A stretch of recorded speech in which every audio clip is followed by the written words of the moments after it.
अस्सलामुअलैकुम जी। Welcome back to my YouTube channel Alma Mater. अच्छा जी, हमने जीके वन पेपर की तैयारी के लिए एक सीरीज स्टार्ट की हुई है जिस पे ऑलमोस्ट मैंने 30 वीडियोस बनाई हैं। प्लेलिस्ट में जाके आप उनको देखिएगा, जो कि पास्ट पेपर के एनालिसिस के बेस पे वो टॉपिक वाइज मैंने कवर की हैं। ठीक है, तो आपके लिए बहुत हेल्पफुल रहेंगी। अच्छा जी, आज के लेक्चर में हम देखेंगे, एक्चुअली में एक मैंने क्विज कंडक्ट किया था आज। एक मैंने व्हाट्सएप ग्रुप बनाया हुआ है जहाँ पे बच्चे ऐड हैं वन पेपर की तैयारी के लिए। और मैंने वीक में 2 टेस्ट सीरीज जो है वो मतलब कंडक्ट की हैं। आज फर्स्ट जो थी जीके क्विज था, क्विज 1। तो उसके जो डिटेल्ड आंसर है वो अभी मैं शेयर कर रही हूँ। तो आप लोग जो है वो वो क्विज पहले अटेम्प्ट करें और फिर ये उसके जो डिटेल्ड आंसर है यहाँ पे आके आप उन्हें देख सकते हैं। मैंने यहाँ पे डिटेल में चीजें जो है वो ऐड की हैं। अच्छा जी, सबसे पहला जो क्वेश्चन था क्विज में, जो आज का क्विज हुआ है, अगर आपको लिंक नहीं मिला तो आप मुझे इनबॉक्स करें, मैं आप लोग से लिंक शेयर कर दूंगी। ठीक है, कमेंट सेक्शन में मेंशन करें। अच्छा जी, फर्स्ट क्विज क्वेश्चन था जी, who is the incumbent secretary general of SAARC. तो सार्क का जो है सेक्रेटरी जनरल कौन है करंट, तो उसके लिए आपको सार्क पे मैंने एक वीडियो बनाई है, सार्क ऑर्गेनाइजेशन पे।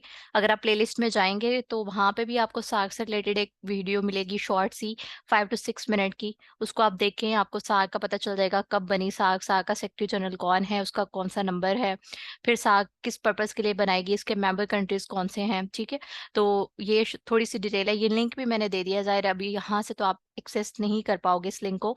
तो प्ले जिसमें आप जाएंगे तो सार्क को सर्च करेंगे, या डायरेक्टली आप यूट्यूब पे लिखते हैं सार्क, आगे लिखेंगे आल्मा मैटर 111, तो आपको ये वीडियो मिल जाएगी। ठीक है, वरना आप मेरे ही चैनल पे जो प्लेलिस्ट बनी है वहां पे सार्क की वीडियो आपको मिल जाएगी, तो उसको आप देख लें। ठीक है, नेक्स्ट क्वेश्चन है जी, बोरित लेक इज सिचुएटेड इन। अब बोरित लेक, ये एक एमसीक्यूज था कि ये बोरित लेक कहाँ पे सिचुएट जो है वो है, प्रेजेंट है। तो बोरित लेक जो है ये गिलगित बल्तिस्तान में है। ठीक है, causal Hunza valley in Gilgit Baltistan. और उसका जो एल्टीट्यूड है, वो सरफेस एलिवेशन जो है वो 2600 मीटर है। और उसकी लोकेशन जैसे कि मैंने आपको बताया गिलगित बल्तिस्तान में है।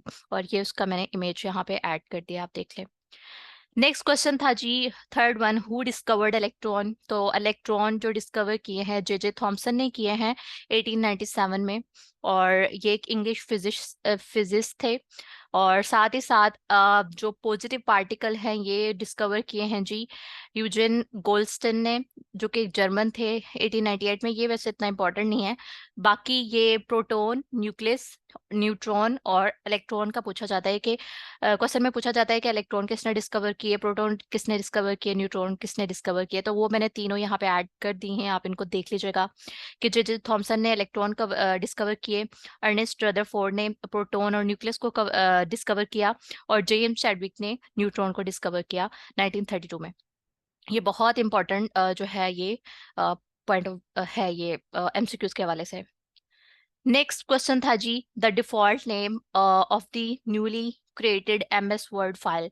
तो जब भी हम कोई भी न्यू फाइल जो है वो बाय डिफॉल्ट ओपन करते हैं तो उसका ऑटोमेटिकल नेम जो है वो सेट होता है document 1 के नेम से। ठीक है, तो अब इसकी कोई डिटेल नहीं थी। इंशाल्लाह आई ट्राई कि मैं एमएस वर्ड की जो कीज़ हैं, इंपॉर्टेंट कीज़ हैं, उन पे भी एक वीडियो बनाऊं, क्योंकि काफ़ी बच्चों ने एफआईए में अप्लाई किया और एफआईए में कंप्यूटर बेस्ड भी क्वेश्चन आते हैं। ठीक है, नेक्स्ट है जी, Thai airline airway is the airline of. ठीक है, ये जो थाई यहाँ पे था थाई एयरवे, ठीक है, ये एयरलाइन यहाँ पे नहीं है। Thai airway is the airline of, तो ये थाईलैंड की एयरलाइन है। और एयरलाइंस पे भी मैंने एक कंप्लीट वीडियो बनाई है, आप मेरे चैनल पे जाके उस वीडियो को देख सकते हैं। डिफरेंट कंट्रीज की एयरलाइन को मैंने कवर किया है। अच्छा, एक और पॉइंट यहाँ पे बता दूं मैं आपको, जो भी क्वेश्चन है उनके उनसे रिलेटेड मैंने वीडियोस जो जो बनाई है मैं आपको रेकमेंड कर रही हूँ कि आप उनको जाके चैनल पे देखें। मेरे चैनल पे आल्मा मेटर 111 ये आपको शो हो रहा है। ठीक है, तो ये मैं आपको रेकमेंड इसलिए कर रही हूँ क्योंकि वीक में जैसे कि मैंने आपको बताया 2 क्विज मैंने रखे हैं, एक व्हाट्सएप ग्रुप है जहाँ पे 2 क्विज मैंने रखे हैं वीक में। तो एक आज क्विज था, अब आपके पास मजीद 2 से 3 दिन है, अगला क्विज आपका सैटरडे को होगा। ठीक है, तो तब तक जो है ये आपके जितने भी टॉपिक्स मैं आपको रेकमेंड कर रही हूँ उनको आपने डिटेल में देखना है, कि नहीं इनकी वीडियोस देख के आपने अपने नोट्स में ये ऐड कर लेना है। एक तरह से ये आप लोग की असाइनमेंट भी है। अच्छा जी, यहाँ पे मैंने थाई एयरलाइन का बताया कि थाई एयरलाइन जो है ये थाईलैंड की एयरलाइन है। और ये थाईलैंड का मैंने फ्लैग भी यहाँ पे ऐड कर दिया, क्योंकि बाज दफ़ा हमें नहीं पता होता कि कौन सा फ्लैग जो है वो कौन सी कंट्री का है। ठीक है, बाज दफ़ा यही होता है। ये थाईलैंड का फ्लैग है, और थाईलैंड जो है वो south east Asia Asian country है। साथ ही साथ आपको पता होना चाहिए कि साउथ थाईलैंड जो है वो फेमस क्यों है। यहाँ पे ट्रॉपिकल बीचेस हैं, उसके अलावा डिफरेंट पैलेसेस हैं, एंशियंट ruins हैं। ठीक है, तो ये चीज़ें। फिर आप देखिए, अगर थाईलैंड का कैपिटल जो बहुत इंपॉर्टेंट है, बैंकॉक इसका कैपिटल है। करेंसी इसकी थाई बात है। और पॉपुलेशन का जस्ट आपके नॉलेज के लिए मैंने ऐड किया। इसके किंग जो है माँ विजिरल विजयलोंगकोरोन है। ठीक है, और इसकी ऑफिशियल लैंग्वेज जो है वो थाई है। बाकी मैंने डिफरेंट एयरलाइन पे वीडियोस बनाई हैं, जैसे कि मैंने आपको बताया, प्लेलिस्ट में आप जाके देख लीजिएगा। नेक्स्ट है जी, Sipal is the sea port of. Sipal जो है वो हंगरी की सी पोर्ट है। ये एमसीक्यूज भी आया हुआ है, पास पेपर में रिपीट हुआ है। तो हंगरी का कैपिटल है बुदापेस्ट, ये भी आपको पता होना चाहिए। और मजीद मैंने हंगरी से हंगरी की थोड़ी डिटेल जो है वो यहाँ पे ऐड की है। हंगरी का ये फ्लैग है, इसकी कह लो कि आप पहचान कर लें। हंगरी जो एक लैंडलॉक कंट्री है। अब लैंडलॉक की अब मैंने बात की, तो लैंडलॉक कंट्रीज पे भी मैंने वीडियो बनाई हुई है, तो उसको भी आप अपने नॉलेज के लिए चैनल पे जाके उनको कवर कर सकते हैं। Hungary is a landlocked country in central Europe. ठीक है, अब यहाँ से आपको आइडिया हो गया कि हंगरी जो है एक यूरोपियन कंट्री है, यूरोप में लाई करती है, और एक लैंडलॉक कंट्री है। बाद दफा एमसीक्यूज आ जाता है कि हंगरी जो है ये कौन से कॉन्टिनेंट में है, यूरोप में, और एक ये लैंडलॉक कंट्री है। अच्छा, इसका कैपिटल मैंने आपको बताया बुदापेस्ट है। और ये जो है फर्दर किस लिए फेमस है, spa towns and hot springs के लिए। और कैपिटल ये है, और करेंसी इसके हंगेरियन फ्रेंड। और इसकी पॉपुलेशन जस्ट आपके नॉलेज के लिए, इसके प्राइम मिनिस्टर हैं जी विक्टर ऑर्बन, और इसकी ऑफिशियल लैंग्वेज है हंगरियन। ठीक है, नेक्स्ट 7th क्वेश्चन था जी, Vienna is the capital of. तो वियना का ये फ्लैग मैंने ऐड किया है यहाँ पे। और वियना जो है ये एक क्या है, कैपिटल है ऑस्ट्रिया का। ठीक है, और ऑस्ट्रिया भी एक लैंडलॉक कंट्री है। साथ में ये मैंने थोड़ी जो डिटेल मेंशन की है। ठीक है, it is the federation of 9 states. और साथ ही साथ कैपिटल ऑस्ट्रिया का, जैसे मैंने आपको बताया, क्वेश्चन था Vienna is the capital of Austria. ठीक है, और करेंसी इसकी यूरो है, यानी ऑस्ट्रिया वियना जो है इसकी करेंसी यूरो है। और साथ ही साथ जो ऑस्ट्रिया वियना है ये कैपिटल है ओपेक का। ठीक है, तो ओपेक पे भी मैंने एक डिटेल में वीडियो बनाई हुई है, उसके लिए आप चैनल पे जाके प्लेलिस्ट में देख सकते हैं। अच्छा, साथ ही साथ जैसे कि मैंने आपको बताया कि हंगरी जो है एक यूरोपियन कंट्री है, और यहाँ पे ऑफिशियल लैंग्वेज जो है वो जर्मन बोली जाती है। फिर हम देखते हैं जी next question 8, who led first step on the moon. तो चांद पे पहला कदम किसने रखा था जी, नील आर्मस्ट्रॉन्ग ने रखा था, और इसके साथी जो थे वो एल्ड्रिन थे। ठीक है, जिन्होंने इनको 19 मिनट्स बाद ज्वाइन किया था। ठीक है, तो ये एग्जैक्ट डेट है 21 जुलाई 1969 में चांद पे पहला कदम किसने रखा, नील आर्मस्ट्रॉन्ग ने। ठीक है, और नील आर्मस्ट्रॉन्ग से रिलेटेड मैंने थोड़ी डिटेल यहाँ पे ऐड की है, जस्ट आपके नॉलेज के लिए, कि वो एक अमेरिकन एस्ट्रोनॉट था। ठीक है, और साथ ही साथ ये पहला शख्स है जिसने 1969 में चांद पे वॉक की। ठीक है, देन कहाँ पे पैदा हुआ था, पापा कोनेटा में, ओही में। ठीक है, फिर हम बात करते हैं एमसीक्यूज 9 की, जो आपके क्वेश्चन में था, रजिया सुल्ताना बिलोंग टू के। रजिया सुल्ताना जो है वो कौन सी डायनेस्टी से बिलोंग करती हैं। तो रजिया सुल्ताना जो है वो स्लेव डायनेस्टी, जिसको हम ममलूक डायनेस्टी भी बोलते हैं, तो उससे बिलोंग करती हैं। ठीक है, साथ ही साथ मैंने उनकी थोड़ी डिटेल मेंशन कर दी है कि ये पहली खातून थी सब कॉन्टिनेंट में जो कि मुस्लिम रूलर बनी। ठीक है, और ममलूक इनके जो घर था, यानी इनकी ओवरऑल ये कहाँ से बिलोंग करती थी, ममलूक डायनेस्टी से। इनके फादर अल्तमिश थे, और ये पास्ट पेपर में भी एमसीक्यूज आया हुआ है कि रजिया सुल्ताना की इनकी बेटी हैं अल्तमिश की। ये साथ उनकी वालदा का नेम मैंने मेंशन कर दिया, तो खान खातून। ठीक है, नेक्स्ट है जी shekel. Shekel is the currency of, ये इसराइल की करेंसी है। ये भी पास्ट पेपर में क्वेश्चन रिपीट हो चुका है। यहाँ पे मैंने इसराइल का फ्लैग ऐड कर दिया है, और साथ ही साथ मैंने बता दिया है कि ये एक मिडल ईस्टर्न कंट्री है इसराइल। और नेक्स्ट आपको इसके बारे में पता होना चाहिए, इसका कैपिटल, फिर ये कब बना। ठीक है, ये कब मतलब वजूद में आया, मई 14 1948 में। देन ये एशिया में है इसराइल। ठीक है, और लैंग्वेज इसकी हैब्रू है। और यहाँ पे गवर्नमेंट सिस्टम जो है वो पार्लियामेंट्री और पार्लियामेंट्री सिस्टम है। ठीक है, 11th क्वेश्चन था जी, World Trade Organization was established in. तो वर्ल्ड ट्रेड ऑर्गेनाइजेशन जो है एक इंटरगवर्नमेंटल ऑर्गेनाइजेशन है। फर्दर आप इसका ये फंक्शन देख लें वीडियो को पॉज करके। और ये कब बनी थी? 1 जनवरी 1995 में। और इसका हेडक्वार्टर जो है वो जिनेवा स्विट्जरलैंड में है। ठीक है, वर्ल्ड ट्रेड ऑर्गेनाइजेशन पे भी पास्ट पेपर में क्वेश्चन आ चुका है कि WTO की एब्रिविएशन क्या है, तो वर्ल्ड ट्रेड ऑर्गेनाइजेशन। या फिर ये कब बनी? 1995, 1 जनवरी 1995 में। या फिर इसका हेडक्वार्टर पूछ लिया जाता है तो वह है जिनेवा स्विट्जरलैंड में। अगर स्विट्जरलैंड के कैपिटल की बात कर लें तो वो है जी बर्न। ठीक है, फिर हम बात करते हैं यूनाइटेड नेशंस सिक्योरिटी काउंसिल की। तो इसके मेंबर कितने हैं? तो वो 15 मेंबर्स हैं। ठीक है, इसके 15 मेंबर्स हैं, जिसमें 5 परमानेंट मेंबर हैं और 10 जो है वो नॉन परमानेंट मेंबर्स हैं। और ये क्वेश्चन बहुत बार रिपीट हुआ है, इसकी रेशो बहुत ज्यादा है रेपिटेशन की। ठीक है, तो इसको आप लाजमी देख लीजिएगा। United nation security council UN का एक ऑर्गन है। ठीक है, अच्छा जी, 15 इसके मेंबर्स हैं, जिसमें जो परमानेंट हैं वो China, France, Russia, UK, US।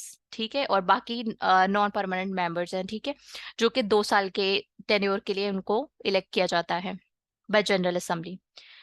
अब हम बात करते हैं जी यूनाइटेड नेशन सिक्योरिटी काउंसिल की, ये इसका 6th वन ऑर्गन है UN का। ठीक है, फिर साथ ही साथ हेडक्वार्टर जो यूनाइटेड नेशन सिक्योरिटी काउंसिल का है वो न्यूयॉर्क US में है। और यूनाइटेड नेशन सिक्योरिटी काउंसिल 24 अक्टूबर 1945 में बनी। अब यहाँ पे मैं आपको बता दूं, यूनाइटेड नेशन भी 1945 में बनी थी, और यूनाइटेड नेशन के जो 6 ऑर्गन हैं वो भी 1945 में उसी साल ही बने थे। ठीक है, जैसे कि यहाँ पे मैंने मेंशन किया हुआ है कि पेरेंट ऑर्गेनाइजेशन जो यूनाइटेड नेशन सिक्योरिटी काउंसिल की है वो यूनाइटेड नेशन है। फिर हम बात करते हैं जी, गल्फ ऑफ बोथनिया सेपरेट्स था। अब गल्फ ऑफ बोथनिया जो है वो कौन सी 2 कंट्रीज को सेपरेट करती है? ये क्वेश्चन अभी संडे को, ये अभी जो संडे गुजरा है, यहाँ असिस्टेंट का पेपर था तो उसमें भी ये क्वेश्चन आया हुआ था। साथ ही साथ मैंने कल एक वीडियो शेयर की है यूट्यूब चैनल पे, तो उसमें भी मैंने प्रॉपर मैप में इसको दिखाया है कि गल्फ ऑफ बोथनिया जो है ये सेपरेट किन किन कंट्रीज को करती है। ठीक है, तो ये मैं आपको दिखा देती हूँ यहाँ पे मैप में। गल्फ ऑफ बोथनिया, ये देखें, ये यूरोप में लाई करती है गल्फ। ठीक है, और ये यूरोपियन कंट्रीज आपको शो हो रही है यहाँ पे सारी की सारी। ये एस्टोनिया है, लेटविया है, लिथुआनिया है, पोलैंड है, स्वीडन है, नॉर्वे, फिनलैंड, जर्मनी, डेनमार्क। ठीक है, ये सारी की सारी क्या है? यूरोपियन कंट्रीज हैं। यहाँ पे जस्ट मैंने थोड़ा जूम किया है गल्फ ऑफ बोथनिया को। तो गल्फ ऑफ बोथनिया जो है सेपरेट करती है फिनलैंड और स्वीडन को। ठीक है, और साथ ही साथ कल के वीडियो में भी मैंने बताया था कि वर्ल्ड मैप जो है वो बहुत इंपॉर्टेंट है। आप एक वॉल में मैप ले लें और उसको जहां भी आप स्टडी करते हैं उसको अपने ऑपोजिट लगाएं, और उसको डेली बेसिस पे थोड़ा बहुत किसी ना किसी कॉन्टिनेंट में सिटीज को ऑब्जर्व किया करें। कौन सी सिटी कहाँ पे है, कौन सी कंट्री कहाँ पे है, कौन सा कॉन्टिनेंट कहाँ पे है, कौन से ओशन में है। ठीक है, तो बाकी देखिए, अगर आप कोई भी वर्ल्ड मैप अगर आपने नहीं पहले देखा या आपने पढ़ा हुआ, जाहिर है बिगनर जो है उन्हें इतना नहीं आइडिया होता वर्ल्ड मैप का। तो मैं आपको बता दूं, साथ ही साथ जहां जहां वर्ल्ड मैप पे कंट्रीज होंगी उनके साथ साथ कैपिटल मेंशन होंगे रेड डॉट के साथ। यहाँ पे तो रेड डॉट नहीं, यहाँ पे स्टार की फॉर्म में कैपिटल्स को दिखाया गया है। जैसे फिनलैंड है तो इसका कैपिटल है जिस हेलसिंकी, ये स्टार की फॉर्म में साथ उन्होंने मेंशन किया है। स्वीडन है तो इसका कैपिटल स्टॉकहोम है। नॉर्वे है तो इसका ऑस्लो है। ठीक है, डेनमार्क है, इसका कोपेनहेगन, ये इसका कैपिटल है। फिर हम बात करें जर्मनी की, तो इसका कैपिटल बर्लिन है। ठीक है, यहाँ पे आई गेस वो नीचे है। फिर पोलैंड है तो इसका कैपिटल भी यहाँ पे नीचे के मेंशन होगा मैप में। फिर बेलारूस है तो मिन्स्क इसका कैपिटल है। तो इस तरह करके लेटविया का रीजा है। ठीक है, एस्टोनिया का टैलिन है। ये कल की वीडियो भी मैंने इन कैपिटल्स के बारे में आपको बताया था, तो इनको लाजमी देखिएगा। इवन यहाँ वीडियो को पॉज करके आप इन कंट्रीज के कैपिटल्स को अपने साथ नोट्स में नोट कर लें, आपके लिए बहुत इंपॉर्टेंट है, और ये कंट्रीज भी बहुत इंपॉर्टेंट है। ठीक है, नेक्स्ट क्वेश्चन था जी, what was the old name of Sri Lanka. तो मैंने old name of the countries और सिटीज पे मैंने वीडियो बनाई है, उसके 2 पार्ट हैं, पार्ट 1 एंड पार्ट 2। प्लेलिस्ट आप जाके यूट्यूब चैनल आल्मा मेटर 111 पे देख सकते हैं। ठीक है, और श्रीलंका का अगर मैं आंसर आपको बताऊं तो साइलोन है। ठीक है, श्रीलंका का ओल्ड नेम क्या है? सिलोन भी बोलते हैं उसको, साइलोन भी बोलते हैं। फिर है जी फेटअप, फाटा जो है फेटअप जो है वो stand for financial action task force, इसकी एब्रिविएशन है। ये एक इंटरगवर्नमेंटल ऑर्गेनाइजेशन है। कब बनी? 1989 में बनी। ठीक है, बाकी आप इसकी डिटेल देख लीजिएगा। ये इनिशिएटिव है G7 कंट्रीज का। अब बात करें G7 की, G20 की, और इसके अलावा और बहुत सी ऑर्गेनाइजेशन है, नेटो हो गया, सार्क हो गया, OIC हो गया, यूरोपीय यूनियन हो गया, इन सब पे मैंने डिटेल में वीडियो बनाई है, तो आपके लिए चैनल अवेलेबल है अल्मा मेटर 111, तो आप उनको जरूर विजिट करिएगा, ठीक है। अच्छा जी, फेटअप जो है ये 1989 में बनी, जैसे ये आपको मैंने बताया हुआ, यहाँ पे मेंशन किया हुआ जुलाई 1989 में। इसका हेडक्वार्टर जो है फेटअप का वो पेरिस फ्रांस में है। और फाउंडर इसका कौन है फेटअप का, तो वो ग्रुप ऑफ 7 कंट्रीज यानी G7, ठीक है। फिर इसकी जो ऑफिशियल लैंग्वेज बाज दफा पेपर में पूछ ली जाती है, इंग्लिश और फ्रेंच है। इसके प्रेसिडेंट जो है वो टी राजा कुमार हैं, ये भी पेपर में पूछा गया इवन, ठीक है। और इसका पर्पस क्या है जी, money laundering and terrorism financing. Even Pakistan भी फेटअप की ग्रे लिस्ट में था, तो अभी अभी बाहर आया, ठीक है, ये सन 2022 में। फिर हम अगले एमसीक्यूज की बात करते हैं जी, हाईएस्ट पीक ऑफ यूरोप, तो वो है जी माउंट एल्ब्रस, ठीक है। तो ये भी पेपर में आ सकता है। ये माउंट एल्ब्रस तो यहाँ पे ज़ाहिर है मेंशन नहीं है इतना क्लोज, बट ये यहाँ पे मैंने वर्ल्ड मैप जो है यहाँ पे उसका इमेज ऐड किया है ताकि मैं आपको दिखा सकूं, थोड़ा बहुत बता सकूं वर्ल्ड मैप का। यहाँ पे ये एरिया है, ठीक है, ये यूरोप है, अभी अभी मैं आपको बता के आई हूँ, ये यूरोप का एरिया है, यानी यूरोप कॉन्टिनेंट है, ये एशिया है, ये अफ्रीका है, ठीक है। साथ ही साथ ये ग्रीनलैंड है, क्या है, आइलैंड है, largest island in the world, तो वो है ग्रीनलैंड, ठीक है, जो कि प्रॉपर्टी है डेनमार्क की, ठीक है। साथ में ओशियानिया में ऑस्ट्रेलिया और न्यूजीलैंड है। फिर हमारे पास है जी नॉर्थ अमेरिका, ये नॉर्थ अमेरिका है, कनाडा और यूएस, ठीक है। और यहाँ पे हमारे पास साउथ अमेरिका है, ठीक है। तो ये इतना आपको पता होना चाहिए। फिर ये पैसिफिक ओशन है, ये अटलांटिक ओशन यहाँ पे है, ये इंडियन ओशन है, ये ऊपर आर्कटिक ओशन है, ये सर्दर्न ओशन है नीचे। तो ये वर्ल्ड मैप आप लाजमी लें और उसको डेली बेसिस पे थोड़ा बहुत स्टडी किया करें, ठीक है। और हम यहाँ बात कर रहे थे हाईएस्ट पीक ऑफ यूरोप, तो वो है जी माउंट एल्ब्रस। फिर हम बात करते हैं अगले क्वेश्चन की, गूगल वाज फाउंडेड ऑन, तो गूगल जो है वो कब बना, इस पे मैंने एक शॉर्ट बनाई हुई थी, शॉर्ट सा क्लिप बनाया था, ये असाइनमेंट नंबर 1 भी थी। ये ग्रुप में मैंने शेयर भी किया था लिंक, और आप मेरे चैनल पे जाके गूगल से रिलेटेड जो डिटेल है उसको आप देख सकते हैं। फिर है जी what is the nick name of Japan, तो जापान का जो निक नेम है, इस पे मैं इंशाल्लाह कमिंग डेज में वीडियो बनाऊंगी, nick name of the different countries. ये क्वेश्चन भी बहुत इंपॉर्टेंट है, पास्ट पेपर में भी है और आने वाले एग्जाम में पूछा जाएगा 1 पेपर में। निक नेम ऑफ जापान, तो वो है जी लैंड ऑफ राइजिंग सन, ये ठीक है, land of rising sun Japan को कहा जाता है। जापान जो है ये ईस्ट एशिया कंट्री है, और जापान का कैपिटल है टोक्यो, ये भी आपको याद रखना है। इसकी करेंसी क्या है, जापानीज येन है, ठीक है। बाकी आपके नॉलेज के लिए मैंने पॉपुलेशन ऐड की है। नेक्स्ट वन है जी in the line of fire, ये एक बुक है जो कि लिखी है परवेज मुशर्रफ ने, और उनकी ये बुक है। और साथ ही साथ मैं आपको बता दूं कि मैंने 3 to 4 बुक्स यानी फेमस बुक्स और देयर ऑथर्स पे एक वीडियो बनाई हुई है, एक नहीं 2 से 3 वीडियोस बनाई हुई है, तो वो लाजमी आप चैनल पे जाके देखिएगा। पास्ट पेपर में बहुत रिपीट हो चुकी हैं, और मैंने स्पेसिफिक बुक्स और उनके ऑथर को मेंशन किया ताकि आपको याद करना आसान हो, और वही आप याद करें जो इम्पोर्टेंट है, ठीक है। तो ये परवेज मुशर्रफ की बुक है इन द लाइन ऑफ फायर, बाकी ये मैंने परवेज मुशर्रफ की थोड़ी डिटेल मेंशन की है, आप यहाँ वीडियो को पॉज करके इसको देख लीजिएगा लाजमी, ठीक है। फिर हम बात करते हैं जी एपिफोबिया। अब ये फेयर्स भी हैं, इनकी एक लिस्ट है, वो भी आने वाले दिनों में इंशाल्लाह मैं शेयर करूंगी। Apiphobia is the fear of what, तो वो है जी फेयर ऑफ बीज का, ये भी एमसीक्यूज आता है जनरल साइंस के हवाले से। फिर है जी Gobi desert extends over which 2 countries, तो गोबी डेजर्ट जो है वो मंगोलिया और चाइना के दरमियान में, ये मैंने मैप को यहाँ पे मैप का शॉर्ट सा मैंने क्लिप ऐड कर दिया है, ये चाइना है, ऊपर मंगोलिया है, ठीक है, और दोनों एशियन कंट्रीज हैं। और ये जो ब्राउन ब्राउन आपको शो हो रहा है ये है गोबी डेजर्ट, ठीक है। फिर नेक्स्ट वन है जी विच पास कनेक्ट पाकिस्तान विद अफगानिस्तान, तो पाकिस्तान और अफगानिस्तान के दरमियान जो पास है वो है खैबर पास, ठीक है। तो ये आप मैप में देख सकते हैं, ये जो ब्राउन ब्राउन आपको मेंशन हो रहा है ना, नजर आ रहा है। फिर है जी 23rd MCQs, dolomite is an ore of which metal, तो ये मैंने डोलोमाइट का इमेज ऐड कर दिया है, ये आप देख लें। और ये मैग्नीशियम जो है उसकी क्या है, और है, ठीक है। फिर है जी जियारत इज द रेजिडेंसी ऑफ, तो ये 100 रुपी का जो नोट है उस पे भी जियारत की तस्वीर बनी हुई है, उसका इमेज है। और इवन पास्ट पेपर में भी पूछा गया है और आने वाले पेपर्स में भी पूछा जाएगा। इवन ये अभी सन 2022 में जो एमओडी का पेपर हुआ है, एडी का और इंस्पेक्टर का, उन दोनों में करेंसी और उनके ऊपर जो पोर्ट्रे हुए हुए इमेजेस हैं उनके बारे में एमसीक्यूज थे। ठीक है, दोनों पेपर्स में, एडी में भी और इंस्पेक्टर में भी। और इसमें भी मैंने एक डिटेल वीडियो बनाई हुई है करेंसीज करेंसीज पे। ठीक है, और उनके ऊपर कौन कौन से इमेजेस जो है वो पोर्ट्रे हैं।